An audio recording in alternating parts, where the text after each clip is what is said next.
የቅዱስ ላሊበላ የሕይወት ጉዞ። ቅዱስ ላሊበላ በ40 ቀኑ የቤተ ክርስቲያን ልጅነትን ያገኘው ወይም ክርስትና የተነሳው አጼ ካሌብ እንዳሰሯት በሚታመነው በማይ ማርያም ቤተ ክርስቲያን መሆኑንና የክርስትና ስሙም አሰረ ክርስቶስ መባሉን ብዙዎች የላስታ ላሊበላ ሊቃውንት ይስማሙበታል። አንዳንዶች ቅዱስ ላሊበላ ክርስትና የተነሳው አርባቱ እንስሳ በተባለ የውቅር አለት ቤተ ክርስቲያን ሲሆን ስሙም ዘርአ ስምዖን ነው ቢሉም ይህኛው ትክክለኛ ታሪክ አይመስልም። ከአርባቱ እንስሳ ይልቅ ማይ ማርያም በቦታም በታሪክም ለቅዱስ ላሊበላ የትውልድ ቦታ ለደብረ ሮሃ ቅርበት አላት። ቅዱስ ላሊበላ የልጅነትና የወጣትነት ጊዜውን ያሳለፈው የቤተ ክርስቲያን ትምህርት በመማር ነው።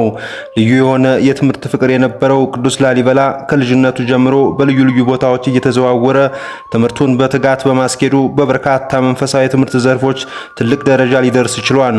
ቅዱስ ላሊበላ ገና በ6 ዓመቱ ከቤተ መንግስቱ አባ ዳንኤል የሚባል መምህር ተቀጥሮለት በአጭር ጊዜ ከፊደል እስከ ዳዊት ማጠናቀቁ ይነገርለታል። ቅዱስ ላሊበላ እናትና አባቱን በሞት ካጣ በኋላ ለትምህርት ወደ ጎጃም በማቅናት አገው ምድር አስም ስላሴ ከተባለው ደብር ከታላቁ ሊቅ መምህር ኬፋ ከተባሉት ሐዲስና ብሉይ መጻሕፍትን እንዲሁም የቤተ ክርስቲያን ስነ ስርዓት አጠናቆ ከተማረ በኋላ ወደ ትውልድ አገሩ መመለሱን የላስታ ላሊበላ ሊቃውንት ይተርካሉ። ቅዱስ ላሊበላ በትምህርት ቤት ሕይወቱ ብዙ ፈተና ያሳለፈ ቢሆንም ሁሉንም በትዕግስትና በጥበብ ይወጣው ነበር። ሁሉም በላይ በዚያ ዘመን በኢትዮጵያ ነግሶ በነበረው በትልቅ ወንድሙ ሐርቤ ወይም ስመ መንግስቱ ገብረ ማርያምና ርብቃ በተባለችው በእህታቸው ምክንያት የገጠመው ፈተና እጅግ ከባድ ሆኖም ግን ለታላቅ ክብር ያበቃው እርሱ ነበር። ርብቃ ለንጉሥ ገብረ ማርያም የእናት አባትም ልጅ ስትሆን ከቅዱስ ላሊበላ ጋር ግን የሚገናኙት በአባት ብቻ ነው።